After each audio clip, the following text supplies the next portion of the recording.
Banyak melahirkan cikal bakal atlet berprestasi tentunya tidak mudah bagi suatu daerah. Dibutuhkan sinergitas antara elemen keolahragaan dan juga pemerintah daerah. Kabupaten Bogor adalah salah satunya, di mana tidak sedikit atlet yang saat ini mengharumkan nama daerahnya di tingkat regional, nasional, bahkan ke tingkat internasional. Tentunya ini ada peran penting pemerintah daerah, di mana support kepada dunia olahraga juga menjadi prioritas. Melalui sekolah atau kelas olahraga dan dukungan anggaran yang cukup, masing-masing cabang olahraga dapat mencari bibit-bibit potensial sesuai dengan kebutuhannya. Di Kabupaten Bogor sendiri ada banyak kelas olahraga mulai dari jenjang SMP, bahkan Pemkab Bogor juga sudah mempunyai PPOPM yang tidak semua daerah memilikinya.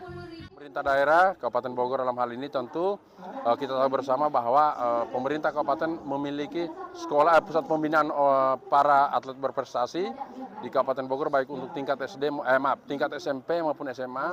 Kemudian juga dukungan kepada berbagai pihak para pimpinan atau pengurus cabang olahraga juga dalam rangka menghasilkan prestasi di masing-masing cabur. Saya pikir itu poinnya.